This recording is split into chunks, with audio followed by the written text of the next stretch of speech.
un hermoso día que el Señor nos ha dado para bendecir, para glorificar, para exaltar el nombre de nuestro buen Dios. Amén.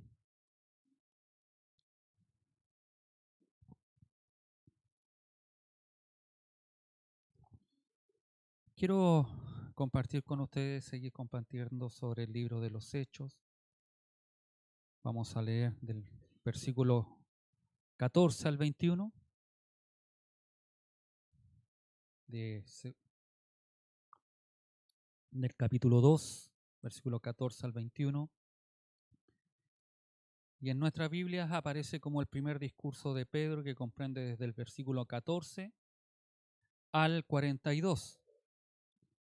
Y normalmente esta bosquejo o esta predicación o este primer sermón que da Pedro comprende el bosquejo neotestamentario que normalmente se daba de las predicaciones.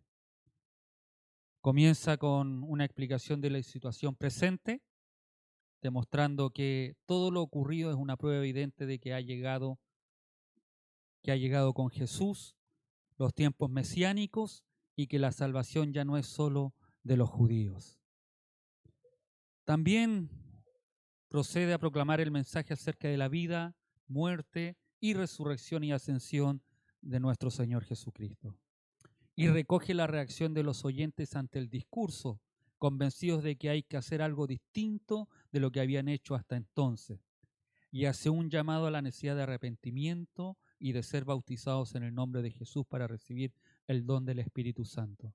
Donde la Escritura nos muestra que 3.000 aceptaron inmediatamente a nuestro Señor Jesucristo.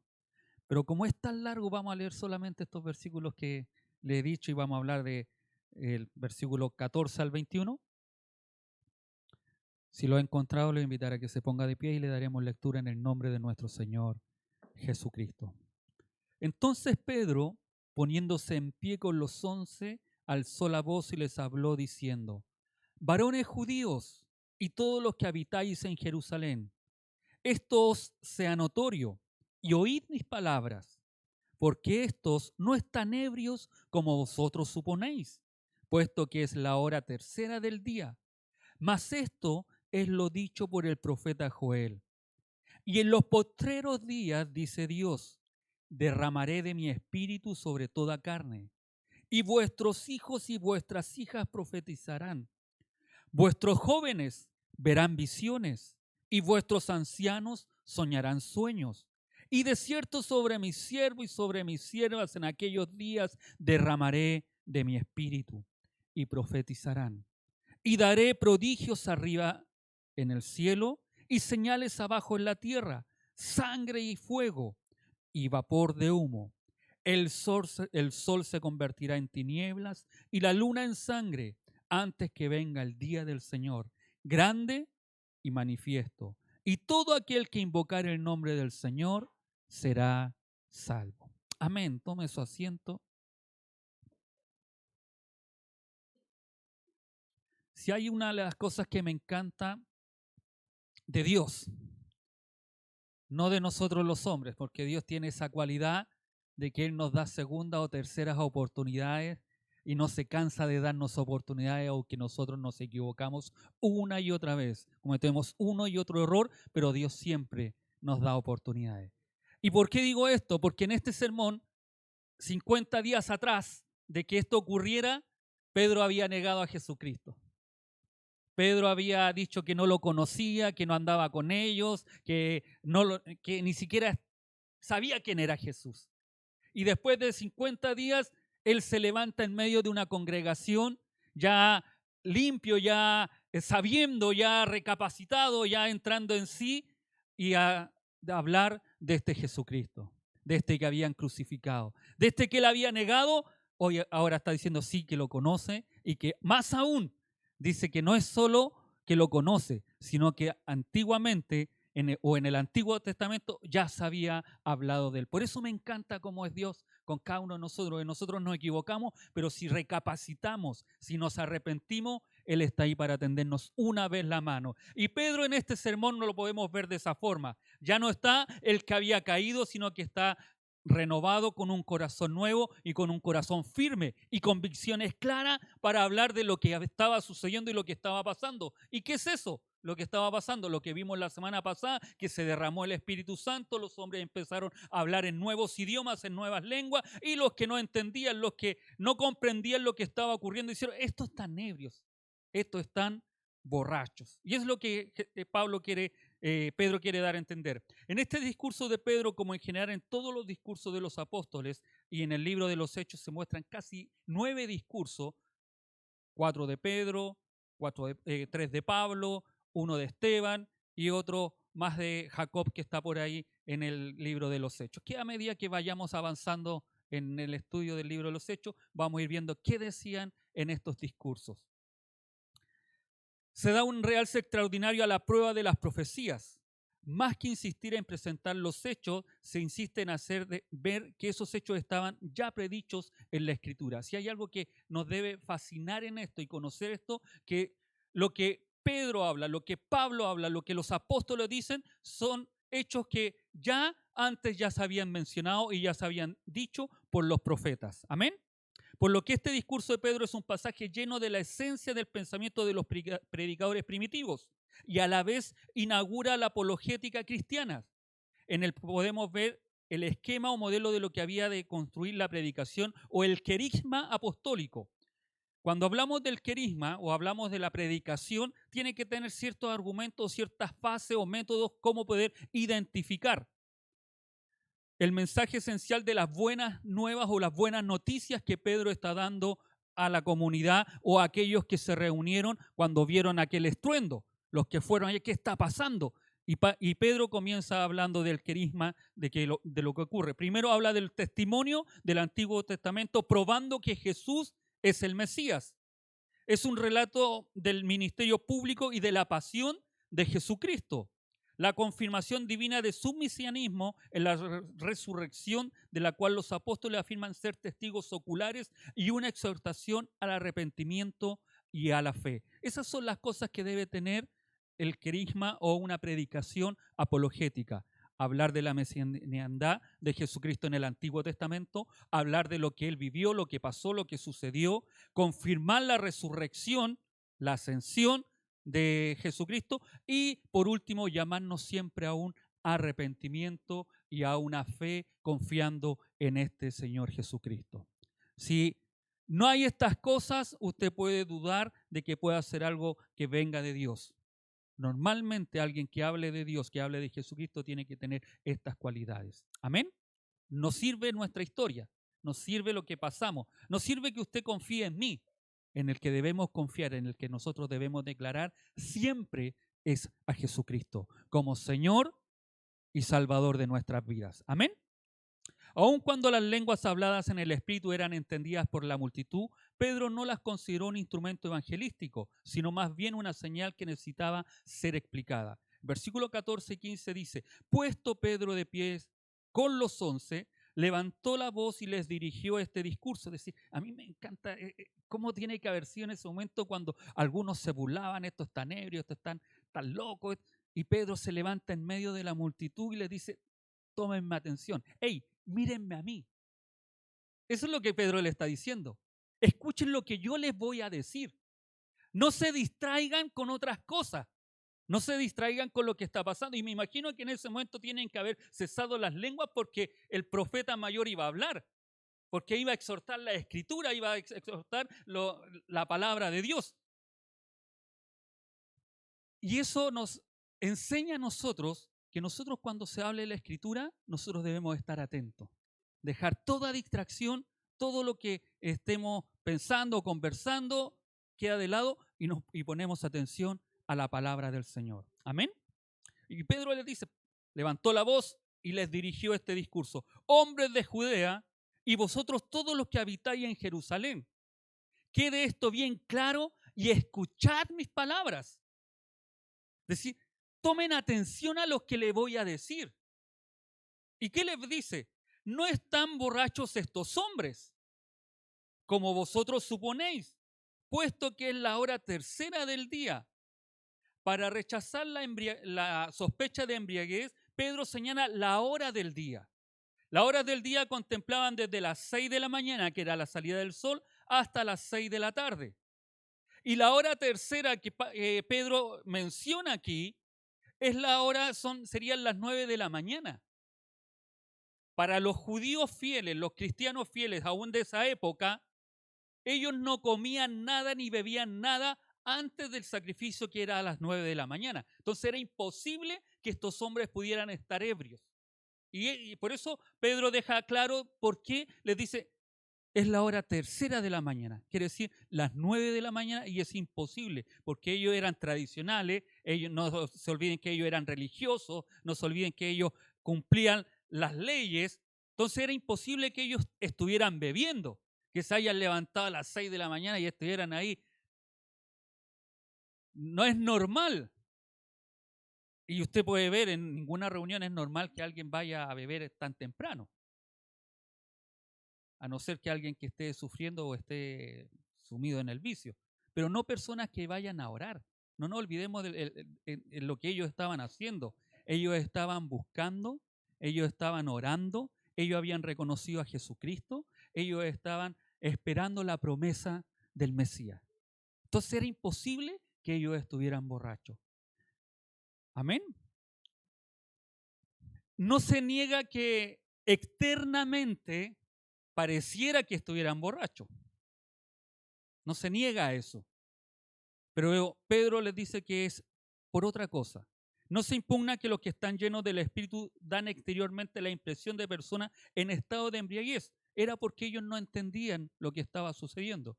Es como si aquí llegara alguien y nos viera cuando estamos adorando al Señor y empiezan a caer lágrimas de nuestros ojos. A veces personas que no entienden por qué están llorando. ¿Qué les pasó? ¿Por qué exaltamos o de repente damos voces de júbilo en medio de una alabanza, en medio de una adoración, en medio de lo que estábamos viviendo minutos atrás? Llegar a una persona que no tiene conocimiento y diría, esta está loco. ¿Y esta no es la que vive ahí al frente? Y miren cómo está adorando al Señor. Está loca. Para ellos podría ser una locura. Algo le están dando. Como cuando, por lo menos yo me convertí, mi mamá me decía que algo me habían hecho en el cerebro, porque cómo yo podía servir al Señor o haberme convertido de toda buena a Dios. Y yo le decía, no me dieron nada, solamente comprendí que debía servir al Señor a través de la Escritura. Dios abrió mi entendimiento. Para los que no saben, es locura, es algo que no corresponde, es algo que no entienden, pero los que sabemos, lo entendemos. Pero la manera como se habló el día de Pentecostés ha de ser interpretado de acuerdo con la historia de la salvación, y Pedro procura dar esta interpretación. Cita al profeta Joel en el capítulo 2, del versículo 28 al 32, y el periodo descrito es los últimos días, y lo habla en plural, comenzando con el derramamiento del Espíritu, o sea, en Pentecostés, y se extendió por un periodo indeterminado hasta el día del Señor, que es en singular, que puede ser llamado el día del juicio. Y esto nosotros debemos tenerlo claro, porque a veces nosotros pensamos, no, que es el día, es el comienzo. Es el comienzo, y dice días. Dice el versículo 16, sino que esto es lo dicho por medio del profeta Joel. Y sucederá en los últimos días. ¿Ya? Dice Dios que derramaré mi espíritu sobre toda carne. Y esto es maravilloso. Porque el Espíritu de Dios en el Antiguo Testamento se derramaba o venía sobre ciertas personas, sobre algunos sacerdotes y sobre algunos profetas. Pero dice la Escritura que cuando venga ese día, o comience esos días, cuando den comienzo los días postreros, dice que derramará su Espíritu sobre toda carne, sobre toda aquella persona que haya aceptado, que haya reconocido a Jesucristo como Señor y Salvador de sus vidas. Este Espíritu será derramado. Amén. Si eso a usted no le contenta, a mí me fascina. Porque no solo va a ser derramado su Espíritu. Dice que profetizarán vuestros hijos y vuestras hijas. Eso quiere decir, predicarán, hablarán de las verdades de Dios. Amén. Y vuestros jóvenes verán visiones y vuestros ancianos soñarán sueños. Y sobre mis siervos y mis siervas en aquellos días derramaré mi espíritu y profetizarán. Versículo 19. Y haré portentos arriba en el cielo y señales abajo en la tierra, sangre y fuego y vapor de humo. El sol se convertirá en tinieblas y la luna en sangre antes que llegue el día del Señor, día grande y esplendoroso. Y sucederá que todo el que invoque el nombre del Señor será salvo. Y aquí hay un cambio en este último versículo. Si usted lee Joel, Joel dice: y sucederá que todo el que invoque el nombre de Yahvé, el nombre de Jehová, será salvo. Y esto es importante, este cambio que hace Pedro. Y después lo vamos a ver por qué.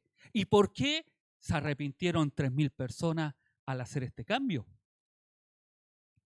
El vaticinio de los profetas del Antiguo Testamento habla repetidas veces del derramamiento del Espíritu como un don especial salvífico del tiempo final. Isaías, Ezequiel, Zacarías y otros hablan de este derramamiento. No es algo que solamente Pedro se le ocurrió, sino que otros profetas en el Antiguo Testamento hablaron de que Dios iba a derramar de su Espíritu. Amén. Y lo más hermoso que, y me apasiona esto, y esto me encanta, porque cuando dice que sobre toda carne, como le dije anteriormente, esto era solamente para algunas personas. Pero al ser ahora para todos, es decir, ya no solo se derrama espontáneamente o venía el Espíritu sobre esa persona y después se podía ir. Era algo que era esporádicamente, era algo que era temporal, no era constante. Pero dice que cuando Pedro dice, esto es lo que prometió, esto es lo que el Señor dijo, esto es lo que sale en la profecía de Joel, y le está diciendo a aquellos judíos, esto es lo que estaba prometido, que el Espíritu Santo iba a venir y no solamente se iba a ir después, sino que iba a venir a morar en cada uno de nosotros. Por eso esto es tan importante, por eso esto es tan trascendental para nuestras vidas, porque usted y yo somos portadores del Espíritu Santo de Dios. En nuestras vidas, en nuestro ser, en nuestro interior, corren ríos de agua viva porque el Espíritu Santo está en nuestras vidas. Por eso es tan importante que a veces nosotros insistimos que hay que ser un buen cristiano, que hay que dar buena luz, que debemos dar un buen perfume, porque el Espíritu Santo está en nosotros, mora en nosotros, habita en nosotros. Amén. Por eso es tan importante cuando nosotros a veces pecamos, fallamos a Dios, el Espíritu Santo es contristado en nuestro ser. Nosotros lo contristamos cuando fallamos ante Dios, pero el Espíritu de Dios está ahí, en cada uno de nosotros. Por eso nosotros no podemos menospreciar a un hermano, mirarlo en menos, porque es imagen. No porque yo sepa más que otra persona, puedo mirarla en menos. No porque a lo mejor usted pueda tener más recursos que uno que otro, usted puede mirar en menos a un hermano, a una hermana, porque el mismo Espíritu de Dios está en aquella persona. Amén. Cierro, si es que abrí un paréntesis. El profeta Joel nombra también visiones y sueños, y esto me encanta. Como manifestación del derramamiento del Espíritu Santo. En el discurso de Pedro, el día de Pentecostés, estas manifestaciones se ponen en orden todas juntas en un concepto de profetizar. Visión en hebreo, y cuando voy a primero explicar lo que significa visión, en hebreo significa un contacto en la intimidad con Dios. Es todo lo que Dios le haya revelado después de una profunda relación con Dios. Cuando Pedro le está diciendo, y nuestros jóvenes verán visiones, le está diciendo que nuestros jóvenes van a tener una relación tan íntima, tan estrecha, un contacto tan íntimo con Dios, que Dios les podrá revelar lo que realmente Dios quiere hacer de aquellas personas. Por eso ustedes pueden decir, El pastor a veces no confía en las personas que dicen que tuvieron visiones, todo eso, cuando no tienen una relación íntima con Dios. Cuando uno a veces ve sus vidas, uno cuestiona. No digo que no pueda hacer, pero uno va a cuestionar si aquella persona realmente tiene una visión de Dios o durmió mal. Teníamos un hermano que decía, comiste mucho en la noche y por eso dormiste mal y tuviste sueño, pesadilla y todo. Porque el concepto o la palabra en hebreo significa que cada visión que una persona, que un profeta de Dios podía tener, era una relación íntima, profunda con Dios. Y al tener esa relación íntima con Dios, Dios podía revelarle a aquellos hombres lo que iba a ocurrir o lo que iba a pasar. Amén. Pero hoy día usted a veces ve personas que no tienen ninguna relación con Dios, que pecan desconsideradamente, pero se levantan y Dios te va a bendecir y dan profecías y profecías y profecías, y uno va viendo que el acontecer mundial o nacional cada vez cae en más de probable que lo que estamos pasando. Amén.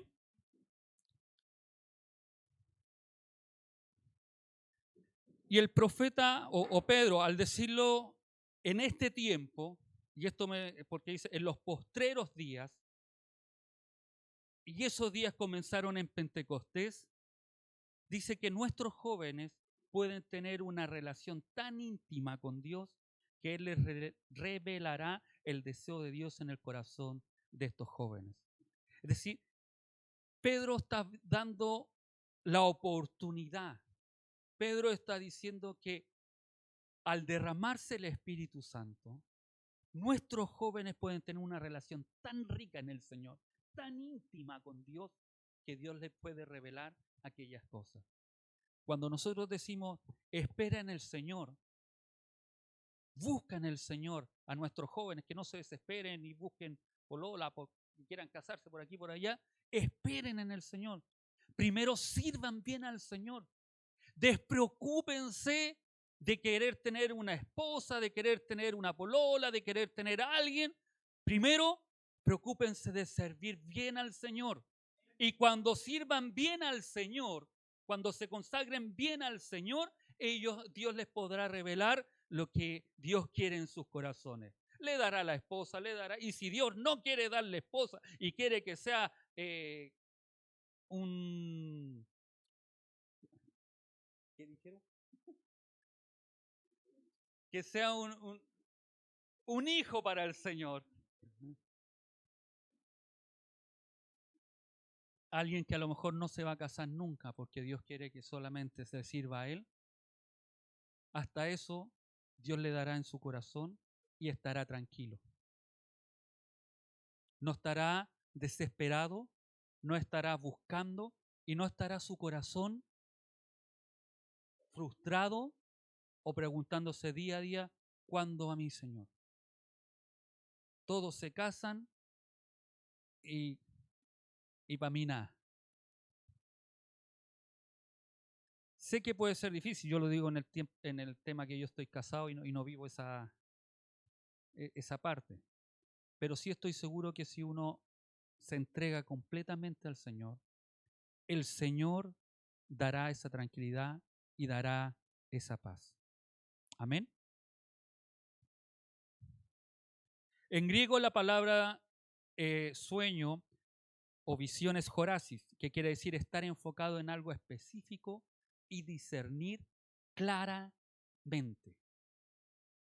Y esto es importante, porque si cada joven que está consagrado al Señor, que está buscando del Señor, y esto no es solo para los jóvenes, sino que también para cada uno de nosotros, que no podemos decir, no, aquí es para los chiquillos, no, para nosotros también, porque si nosotros estamos bien enfocados en algo específico, podremos discernir claramente lo que es de Dios y lo que no es de Dios.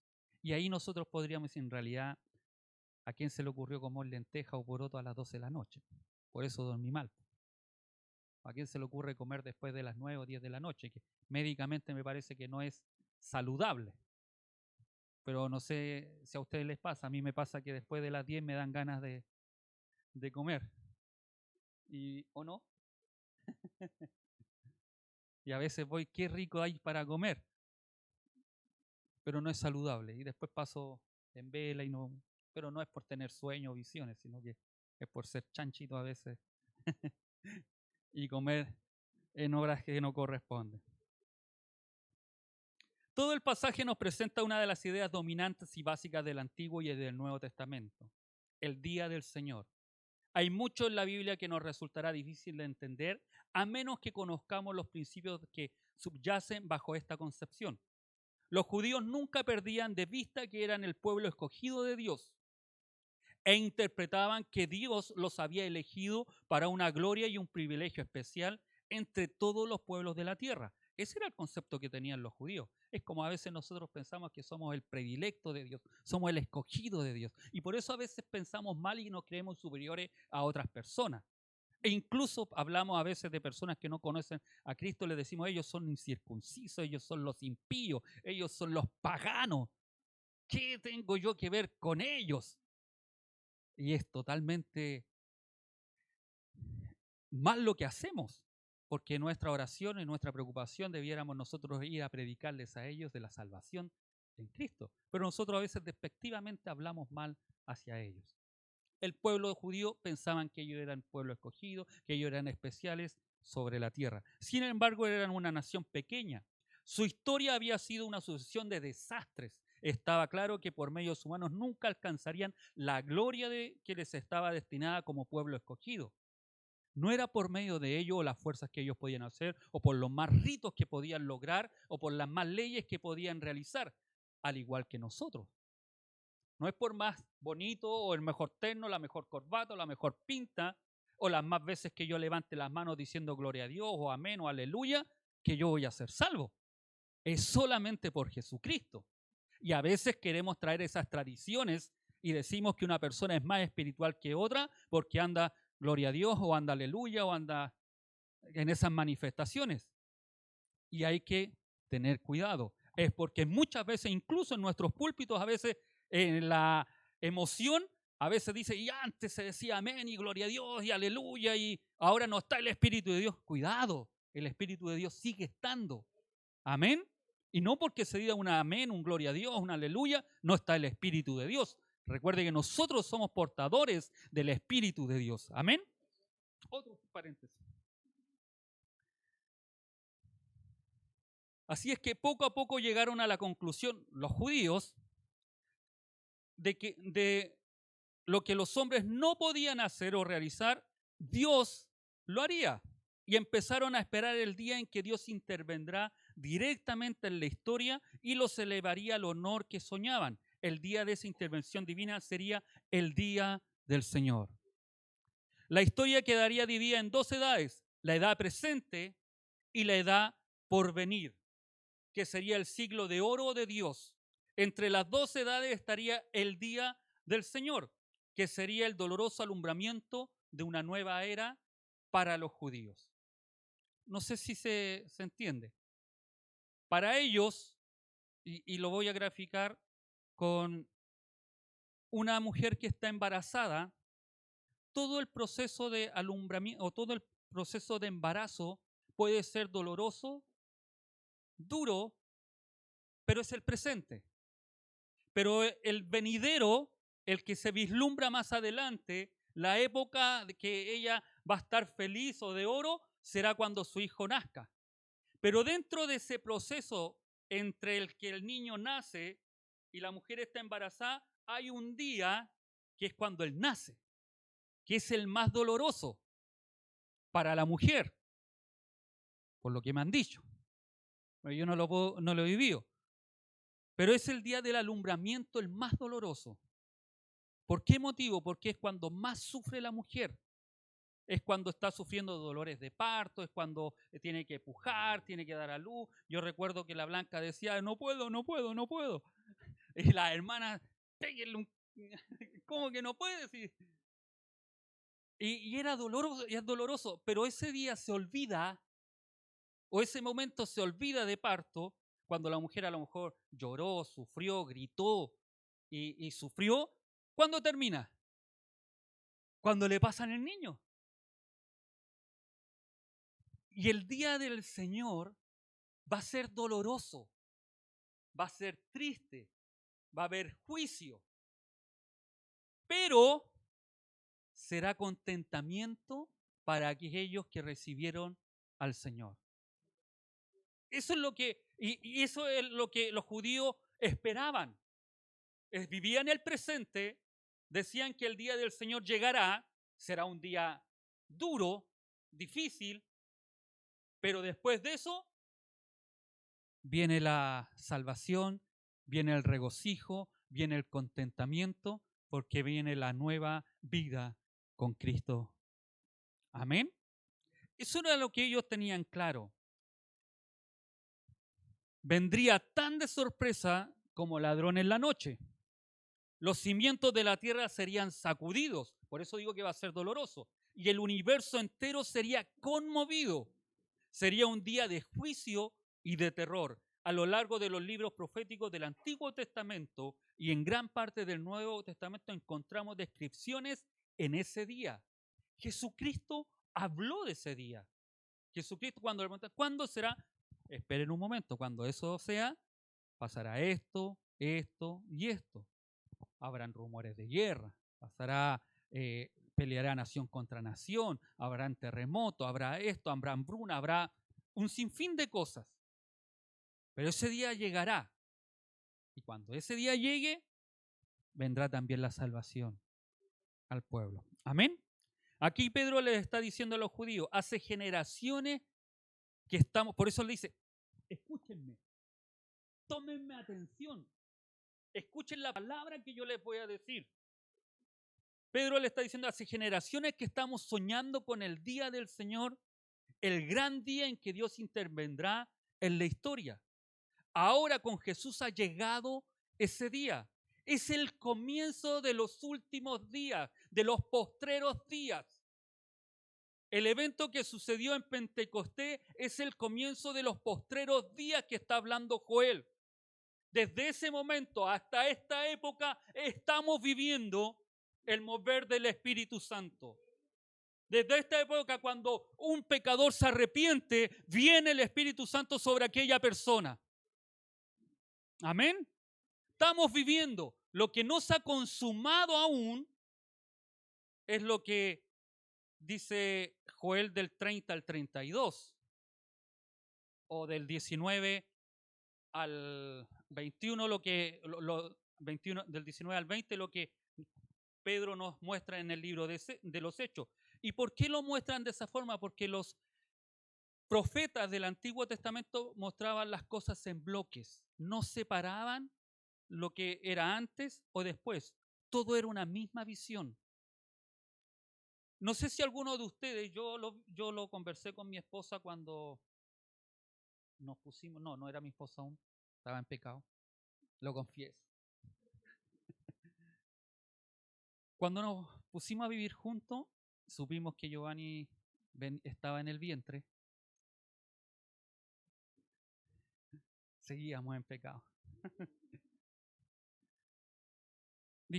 Nos pusimos a conversar, dijimos cuando el niño empieza a caminar, el niño empiece a ir al jardín, el niño empieza a ir a la escuela, el niño ya vaya a la universidad. Y lo conversamos, ¿se acuerdan? Y eso lo conversamos en un lapso de 5 minutos. Una visión completa de lo que pensábamos de nuestro hijo. Asimismo eran las visiones de los profetas. Ellos no hablaban del tiempo y por eso nosotros podemos ver que se va desencadenando una cosa al lado de otra. Pero es por eso, porque los profetas no ponían las épocas. Por eso, si nosotros nos dimos cuenta, cuando comienza el libro de los Hechos, dice, en los postreros días, es decir, esos días iban a ser varios, no era un día específico, los postreros días. Comenzó en Pentecostés y aún en estos días todavía estamos en esos postreros días y le damos gracias al Señor Porque si hubiera sido en esa época, a lo mejor ninguno de nosotros existiríamos. Si hubiera sido antes, quizás tampoco hubiéramos llegado al Evangelio. Y le damos gracias al Señor porque aún están estos postreros días. Y lo más importante, hermanos, que esto no se nos debe olvidar a cada uno de nosotros, es que mientras esté en los postreros días, hay oportunidad para aquellos que nosotros amamos filialmente.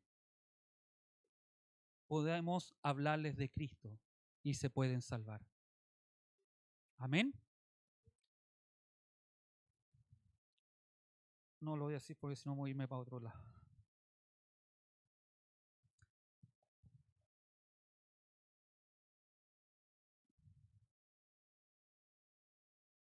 Sin embargo, la última parte de esta profecía de Joel no parece que haya de tener aplicación hasta la etapa final de la época mesiánica, cuando tenga lugar el retorno glorioso de Cristo.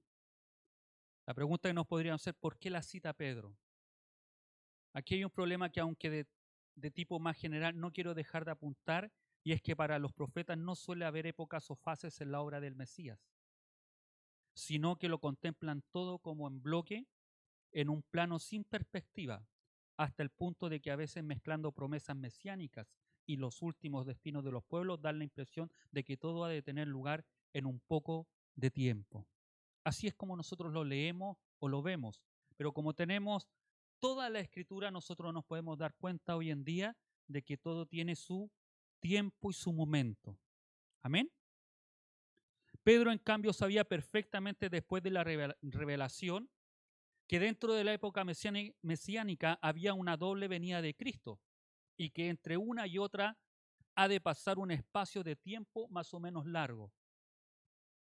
En segunda de Pedro, capítulo 3, versículo 8 al 14 dice, mas, oh amados, no ignoréis esto, que para con el Señor un día es como 1000 años y 1000 años como un día. El mismo Pedro que se levanta está escribiendo la carta segunda de Pedro.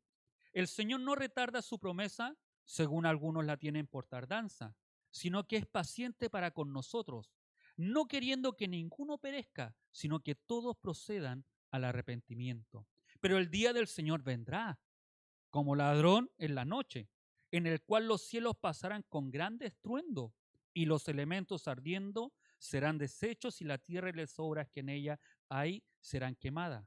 Puesto que todas estas cosas han de ser deshechas, ¿cómo no debéis vosotros andar?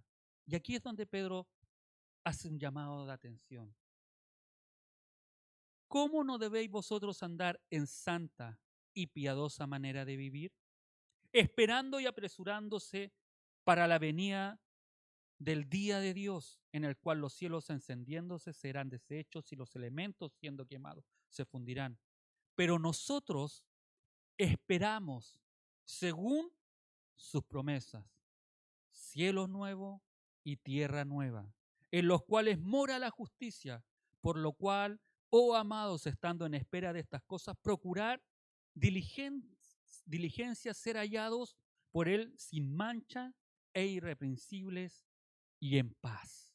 Ese es el consejo que Pedro les da en la carta, porque Pedro sabía cómo debíamos o cómo debemos conducirnos.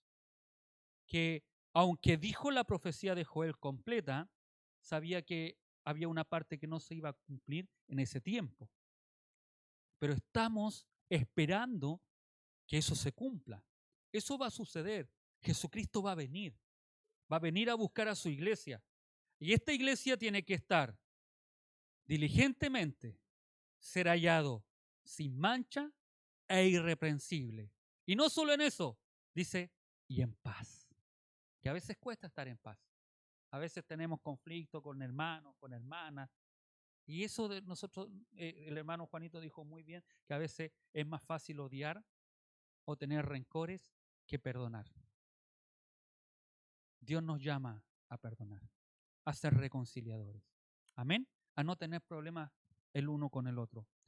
Pedro cita también la segunda parte de la profecía de Joel, es probable a que causa de las últimas palabras de esta profecía, antes que llegue el día del Señor grande y manifiesto, y todo el que invocar el nombre del Señor se salvará. ¿Y por qué Es tan importante esto, porque para los judíos, ellos decían que el único que les podía salvar era Jehová. Y Pedro está manifestando que el Señor que los salvará es el Mesías, es el Cristo. Y les cambia el switch, le hace ver, y después, si usted lo lee en su hogar, el hecho, sí, es decir, ustedes crucificaron al que mataron, al que fue muerto, al que después se levantó, resucitó, el que ascendió y que está hoy a la diestra de Dios Padre. Ese es el Señor, ese es el Mesías. Por eso él parte con el libro de Joel diciéndole lo que está ocurriendo es lo que Joel prometió. Lo que profetizó Joel se está cumpliendo. En Jesucristo, el Señor es el Mesías. Y bajo el Mesías, usted y yo podemos ser salvos. Eso es lo que le está diciendo a aquellos judíos. Por eso ellos inmediatamente se arrepienten. ¿Qué vamos a hacer? ¿Qué vamos a hacer? Le preguntan. ¿Qué haremos entonces? Arrepiéntanse y bautícense en el nombre del Señor y serán salvos. Para ello, amén, pues, hagámoslo, realicémoslo. Por eso se convertían tantas personas, porque se dieron cuenta, ellos pudieron comprender a través de la Escritura, no a través de la experiencia que Pedro podría haber hecho. ¿Sabes qué? Yo caminé sobre las aguas. Yo negué al Señor y Él me perdonó. No, les habló de las Escrituras. Y ellos pudieron entender, la embarramos, negamos. Y ahí ellos se empiezan a convertir. Sobre las que quiere llamar la atención para Joel, en efecto, igual que para los profetas en general, ese día del Señor es el día de Yahvé, con alusión a la época del Mesías, sin más determinaciones. Isaías, Jeremías, Sofonías, Amós hablan de estas profecías. Pero en la terminología cristiana, precisada llamar las cosas el día del Señor es el día del retorno glorioso de Cristo. Es la parusia del Señor. Es el encuentro glorioso que esperamos cada uno de nosotros. Los que ya murieron en Cristo, dice la Escritura, que serán levantados. Y los que estemos vivos seremos transformados y con Él reunidos en las nubes. Ese día glorioso nosotros estamos esperando. Esa es la parusia, ese es lo que nosotros esperamos y lo que Pedro le está diciendo a aquellos hombres. Y es a Cristo a quien Pedro en la conclusión de su discurso aplicará este título de Señor. Ni hay otro nombre, como dirá más tarde, por lo cual podemos ser salvos. ¿Quién es este Señor cuyo nombre se quiere invocar? De nuevo tenemos ante nosotros un ejemplo significativo de la nueva interpretación de las ideas del Antiguo Testamento. Siguiendo el sentido del concepto de Dios en el Antiguo Testamento, el profeta Joel pensaba en Yahvé, en ningún otro, en Yahvé, y en el regreso de los hombres a Él. La única forma de que los hombres podían ser salvos era que los hombres se volvieran a Jehová o a Yahvé. Amén. Pero en la predicación de Pentecostés la palabra Señor o la traducción a la voz griega es Kyrios y ha recibido un nuevo significado. Dicha predicación ve al Señor en Cristo ensalzado. Ese Kyrios, ese Señor es Jesucristo. Amén. Permanece la relación con Dios, pero a causa de que Dios se revela en Jesús de una forma personal, la divina dignidad del Señor también se transfiere a Él. Jesucristo era 100% Dios. Amén. Y a través de esa transferencia, a través de ese nacimiento virginal, a través de esa muerte, nosotros podemos ser salvos. Para Pablo el Kyrio es Cristo cuando dice, por lo cual Dios a su vez lo exaltó y le concedió el nombre que está sobre todo nombre, para que en el nombre de Jesús toda rodilla se doble en el cielo, en la tierra y en el abismo, y toda lengua confiese que Jesucristo es el Señor, para gloria de Dios Padre. No hay otro. Se lee en particular, si confiesas con tus labios, Pablo dice, si confiesas con tus labios que Jesús es Señor y crees en tu corazón que Dios lo resucitó de entre los muertos, serás salvo.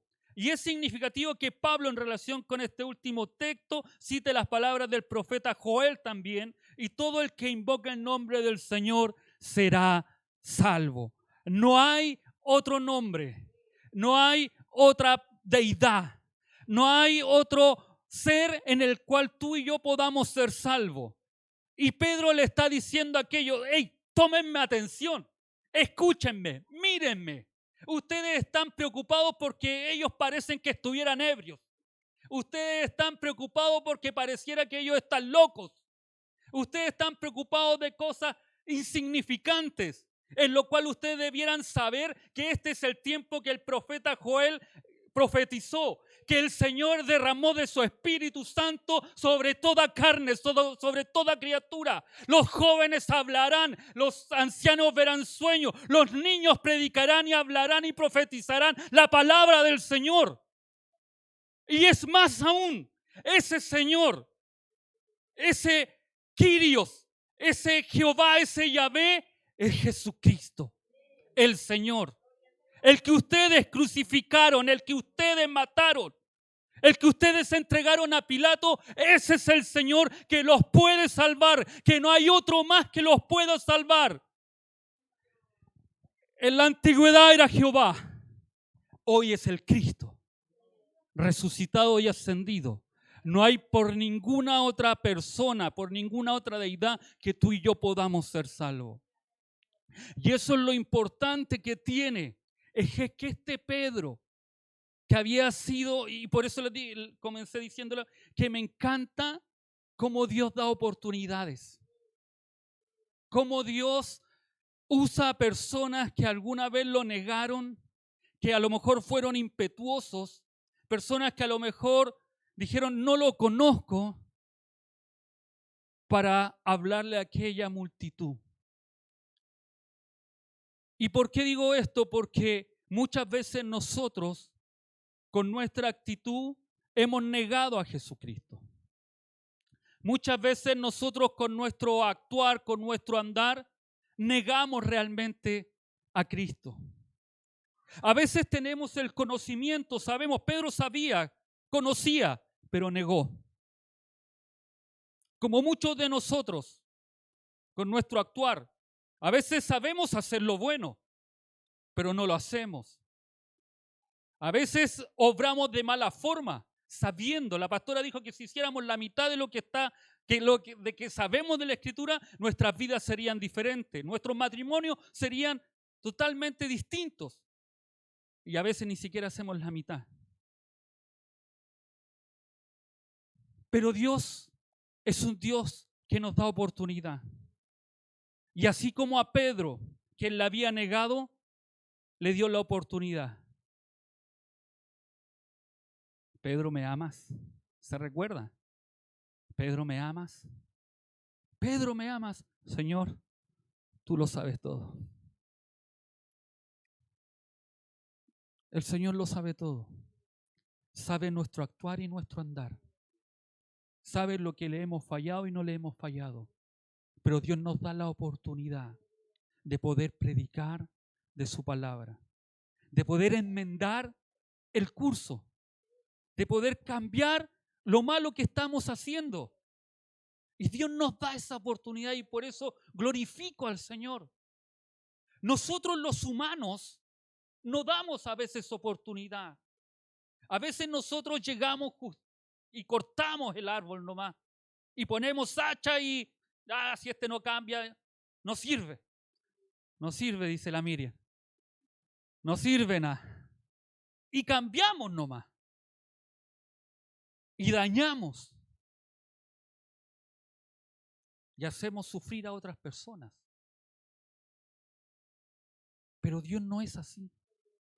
Dios nos da una nueva oportunidad cada día de poderle hablar a ese que a lo mejor es duro de corazón. Pero a lo mejor es duro de corazón porque mi actitud no ha sido la correcta. ¿Cuántos han llegado a donde usted y le han dicho, quiero tener lo que tú tienes? Quiero tener esa fe que tú tienes. Quiero tener esa convicción que tú tienes. Quiero tener ese amor que tú tienes. Quiero tener ese perdón que tú tienes. Es más, a veces nosotros le decimos a las personas que no sean tontos, ¿cómo pueden aguantar tantas cosas? En más de alguna oportunidad a mí me lo dijeron, y yo, no, es porque usted es tonto, pastor. ¿Cómo puede aguantar que hagan esto, otro? Usted es tonto. Pero a veces no es ser tonto. Es el corazón de Dios que pone en cada uno de nosotros. La Isabelita decía el día miércoles que ella tiene paciencia, pero en el yo le escuché bien, yo escuché la predicación, pero en el trabajo, porque ella decía que en su casa no tenía paciencia. Salieron unos amenes acá, Isabelita, pero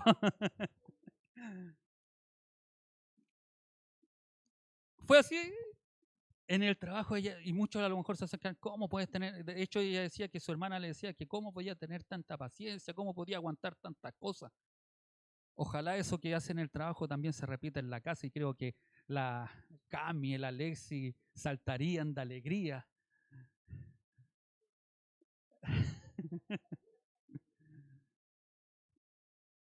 Y es lo que nosotros debemos hacer, no solo en un lugar, en todo lugar. En todo lugar nosotros debemos reflejar a Cristo. Se los dice uno que es mañoso, como dice la pastora. Hay cosas que debemos cambiar. Por eso le digo, Dios nos da día a día la oportunidad de cambiar, de predicar. De que estas cosas que nosotros estamos aprendiendo, no las olvidemos, no las echemos en tierra. No es solo el venir a la iglesia, el cantar, el adorar, el escuchar la palabra. Es hacerla viva en cada momento. Señor, tu espíritu está en mí. Señor, tú moras en mí. No sé si alguno de ustedes ha reflexionado eso o lo ha pensado. Y diríamos, como dice David, ¿cómo, Señor, tú, yo siendo un gusano, pones tu mirada en mí? No que digamos, es que yo soy un gusano. No, no. No me refiero a esa expresión que a veces se dice, sino que, Señor, gracias. ¿Qué es el hombre para que tú tengas memoria de él? Lo hiciste un poco menor que los ángeles y nos vestiste de gloria. El Señor nos ha vestido de gloria.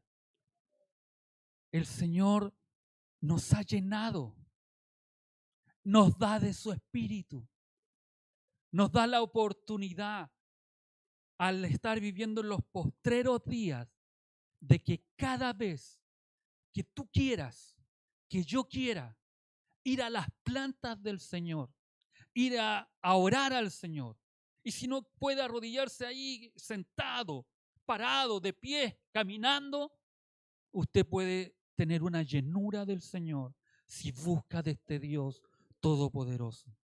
No echemos en tierra lo que Dios nos habla y nos enseña. Estamos en los postreros días. Y aunque usted me diga, pero hay más maldad que nunca, y hay más cosas malas que yo le leía a la pastora que querían y lo tiraron como proyecto de ley acá en nuestro país sobre aprobar el incesto. Que el incesto es que los padres puedan tener relaciones con sus hijas si es consensuado, o las madres con sus hijos si es consensuado. Y lo tiran como proyecto de ley. Y uno puede decir, pero ¿cómo? ¿A qué cabeza se le ocurre eso? A unas cabezas pensantes que fueron electas y que están ahí queriendo hacer esto. Si el niño o la niña aceptan, pueden hacerlo. Y le decía yo a la pastora, el Levítico, si usted lee el Levítico, están todas las leyes morales y sexuales que un hombre o una mujer puede realizar. No se las voy a decir porque me voy a salir del tema, pero aunque esa maldad está o quiere realizarse en nuestro país, hay algo que me encanta de la Escritura, que aunque esa maldad quiera hacerse, sobreabunda la gracia. Sobreabunda la gracia. Y eso quiere decir que en este tiempo que haya, aunque haya maldad, la gracia de Dios será derramada en aquellos hombres y mujeres, en aquellos jóvenes y señoritas que quieran hablar de la palabra del Señor. La gracia será derramada y habrá gracia para hablar de la palabra de Dios, de lo que Dios quiere, de lo que Dios quiere realizar y hacer. Y es tiempo en que nosotros podamos empoderarnos de esa gracia, poder decir, Señor, dame cada día más gracia para hablar de tu palabra, para hablar de tu verdad. Que el Señor les dé las instancias, amados hermanos, para que usted le hable a aquel que está perdido. Ayer cuando nos escribió Dorila Dorila, yo estaba haciendo unas cosas en el Señor tranquilo. Amén, pues hay que salir nomás, pues. Estamos para servir. Y nos vinimos inmediatamente y después Dorila me pregunta cuánto es. Y le dije, no, Dorila, tú me ofendes al decirme eso. Nosotros debemos dar de gracia lo que por gracia el Señor nos ha dado. Amén. Y oremos por Dorila porque decía que ella quería venir. Ella quería seguir los pasos de su mamá. Tu hermana, Patito. Entonces hay que orar. Hay que orar. El hermano Juanito, no sé si en visión o en sueño, pero dijo que veía que muchos llegaban a la iglesia. Que muchos venían con necesidad y que hay que acoger. Y aquí está el pueblo. Nosotros somos los que debemos acoger. Nosotros somos los que Dios ha puesto en este lugar para acoger a aquellos que necesitan de Cristo. Amén. Póngase de pies. Vamos a invitar a la pastora que nos lleve en oración.